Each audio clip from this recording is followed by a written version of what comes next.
Good day, everyone. Welcome back to another interview right here on the YouTube channel. This is going to be one of the short 10-ish minutes interviews, part of a longer podcast coming soon on the podcast channels. This one is with Mo from Sweatworks, a friend of mine, a friend of ORM. We've known each other a while. I call him when I have fitness-related tech questions or tech-related fitness questions. We are going to get into some good stuff that I think you will learn from. Let's get into it. Away we go. I want to specifically talk about, let's talk about the big, what's the word? The poster child, okay? Let's talk about Peloton, right? Peloton goes ham. Everybody gets on that fucking bike. They love the trainers. They love the videos. It's kind of the new Spartan pick, right? 2010 to 2012. Look at me, right? Look at my Spartan pick. I'm flexing, audio listeners. Peloton became cool. I did the home workout, right? So I want to know, first of all, like, if you have a relationship with them in some way or one of their competitors, let me know, like, to be transparent. But what did you know that was a bubble? Did you like, listen, this can't possibly, like, once people start going back to work, they're not going to get on their bikes 27 hours a day. So can you take me through sort of that piece for you? Yeah, so just to set the level straight, we are very close to the connected fitness industry. It's basically what we do now. So we built a connected platform for Equinox and SoulCycle. We work with Peloton. We work with Beachbody, all of it, right? So we are probably working with 60% of the connected industry today. That's why you have 190 employees. That's exactly why. But I love the analogy that you made. But I think I'm going to call out some differences. But you're right. The pick of you jumping over fire, which I think was my profile pick. I mean, I'm not on Facebook a lot. It still might be my profile pick. I don't know. But it was the epic shot, right? It was the shot. And now it's, yes, something of you doing at home. I think where the gap is, and this is where the opportunity is, the gap, though, is that everyone got on the Peloton bandwagon. So we saw the evolution of digital happening, the evolution at home happening. And there's a lot of reasons for that. Convenience, flexibility, right? But it also is a privileged space to be in. It really is. It's speaking to the top 1%, the top 10% now, because you had financing to it, so you could reach the top 10%. And I feel like where Spartan was different than Peloton and continues to be different is that it speaks to the everybody. It's a lot more, yes, the races are expensive, but it's a lot more accessible. Even if you spend time to go for an event weekend and you train and everything else, it's still cheaper than buying a Peloton bike and paying $40 a month for a subscription, which is a luxury. And then you've got to have the space. And, if you're living in the city, you might not have room for it. So, right. There's no Groupon for Peloton. There's no Groupon for Peloton. There's no, right. And you get a season pass. I mean, think about the value that a season pass, even though it's gone up in price every year, it's still one of the best values you can get in fitness. So I think there's some differences there. But with what happened in connected fitness, so this trend was already happening. Look, it started with big box gyms and people would drive 20 minutes to go work out. Then it came to people wanted to work out at a boutique studio 5-10 minutes away. That's where Orange Theory Fitness came in, and Anytime Fitness coming into malls. And then it came into home. And technology really pushed that along. Streaming technology got better. It got more engaging. Now you have an Apple Watch and you can start tracking things on your own. So we saw that happening. What the pandemic did is really accelerate that evolution by 5 to 10 years, right? So this evolution was happening and it did that. Now, the rise of Peloton and it being this darling of the stock market early on, and crazy growth from a $30 IPO to I think their peak was like 175.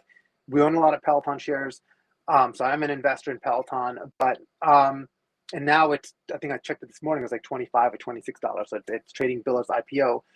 That was just a result of I think the market not knowing how to value this consumer and unsure about that. And now it's almost like a size reset. The bigger question for our industry when it comes to how you value the company and the whole issue there is nobody knows what that's worth. But let me put it to you another way.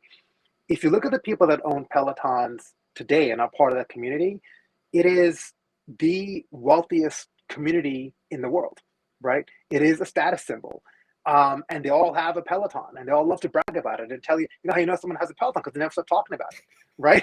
They never stop talking about it. So that's valuable, but how valuable is 4 million some subscribers? And I think that's what people are trying to figure out. Yeah, we a few of us jokingly call our friends who own one percenters. Because like, yeah, like I have a house and I don't have a place to fucking put it. You know what I mean? I said to Right, my wife, I go, I think about getting like let's buy a used one. She's like, no, it's not gonna sit in our bedroom. Fuck that. Like, and what am I right. gonna do? Right. I'm not gonna take it outside every time, right? So it's funny, I hadn't really thought of the space piece, not just the physical cash to buy it, but the big enough dwelling to keep it, right? To keep it. It's a lot, and it's also not really relatable. I mean, some people say it's aspirational, but I think there's a lot of challenges. But the opportunity that what we found during the pandemic is because of our scale and scope now, more people are aware of their own wellness than ever before, right? And COVID's helped that. So more people are aware. I'm not feeling great. I should get tested, right? Before, if you're not feeling great, you just kind of brush it off, right? But now people are just more in tune with. I mean, just look at what Whoop's done, or I'm wearing an Oura ring, and you know, a lot of these companies really grew because of the pandemic, which I think is a good thing.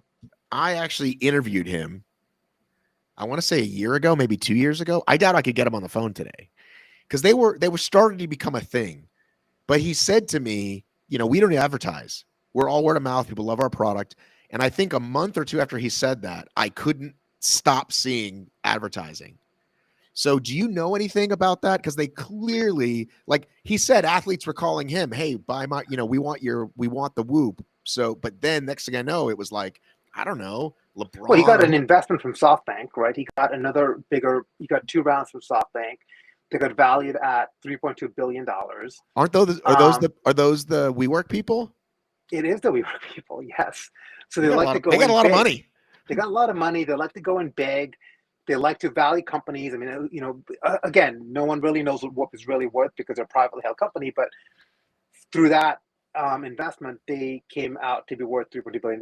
But at How the end of much? the day, 3.2 billion. Okay, you say that number really fast. You just slow it down so people can like digest this on their run. 3.2 B with a billion, billion with a B. 3.2 B with the billion. The health and wellness space is insane. I mean, Peloton lost, like I said, a big chunk of its market share. They're still worth nearly $10 billion. At their peak, they were worth $50 billion. You look at, go ahead. Do you think do you think like most exercise machines, whether it be a rower or anything, people eventually just sort of stop using them from their own, they just go, it's like, I haven't used it in a while. I'll put it in the garage or do you think that hasn't stopped? I'm talking about the stock price, I'm talking about like active daily users or whatever you call that in tech, like people on the platform, but actually use it. Yeah, Active one subscribers. one term is monthly active users. Then we have, yeah, monthly active users is Like, something that we look at all the time. right. So Um, where are they with that? well, so monthly active users, monthly active sessions have gone down by about 25% since gyms started reopening, but they still have active subscribers. Peloton's churn right now is less than 1%. It's 0.78%. That's incredible, right? That is incredible just to have a churn number that is that low. But we find that a lot with connected fitness because people invest in hardware and they're kind of tied to it, they're committed to it. Um, but I do think you'll see ebbs and flows in terms of activity and how people change. But most people that invested, like I said, in a Peloton, are still paying for the subscription and are still using the product. So to build a cheaper Peloton, which I know there already is, there's like the Nordic Track version or whatever. It's not as sexy, and you can't. Echelon. Well, there's a bunch of them, I Hmm. assume.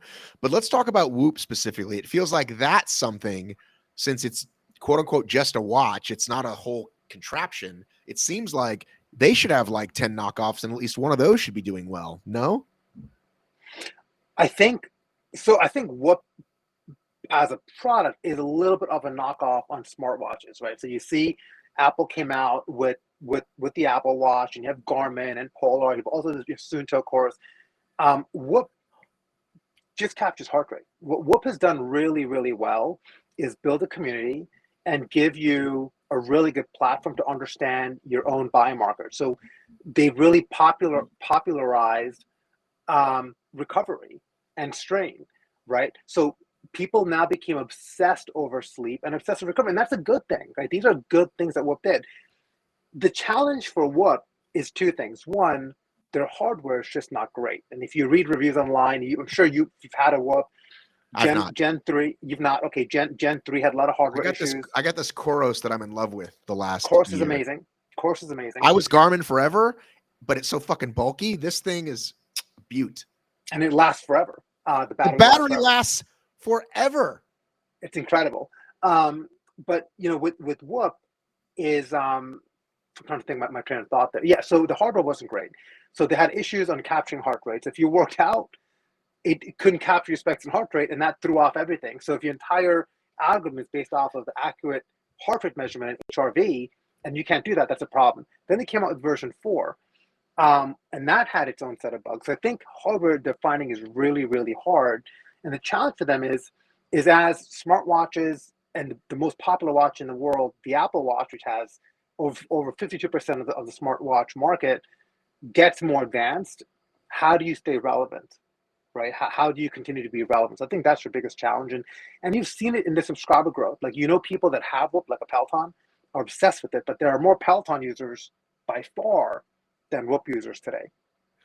Here's how I know how well Apple Watch has done. My wife, not a tech person, never needs the latest and greatest anything. Like, just, you know what I mean? Is like people jokingly call me a boomer sometimes because I'm 49, and like my wife's more boomer than me. You're looking And good, Matt. thank you. And I think 42. she fucking loves her Apple Watch. Like, loves it. Like, I got a special charger for her for it. I mean, she's all, and like, if it converted her, then they've got a good product. Well, it's really become, right, from a nice to have to a must have. Exactly. Because they've added so much value to it. And I think that's good for the broader industry, right? Because more people are starting to quantify activity. And I've always said what is measured is managed. So when you can quantify something. Did you say that? I said that just now. It's not a quote. It's not a famous quote. Oh, it's a quote. It's a famous quote from somewhere. Okay. But, I think if you could understand more about what you're doing and you put a number to it. Look, Fitbit with 10,000 steps, as silly as it was, where they just came up with that number, but people then race towards it. They're like, I want to hit my 10,000 steps. It became a thing, right? Better than not doing anything. I posted something on LinkedIn like last week around if we got collectively Americans to move 10 minutes more per day, it would save for premature death 111,000 lives by just per year. If we just moved 10 minutes more per day as a country, that's it. Doesn't take a lot. As I said, part of a longer conversation. Link below where you can get the rest of it on the podcast channels. You can support this program if you like it, and I hope you do. Support us by joining the Patreon. That's right, we just had a fantastic Patreon contest. People won some free stuff just for picking the closest score of the Super Bowl. We do fun stuff like that all the time in our community. We got a Strava club. We got our own Discord. We do all kinds of groovy stuff. And guess what? You get to support this channel, which brings you all this great free stuff in your eyes and your ears and in your butt. All right. Love you. Miss you. Mean it. I have got to run.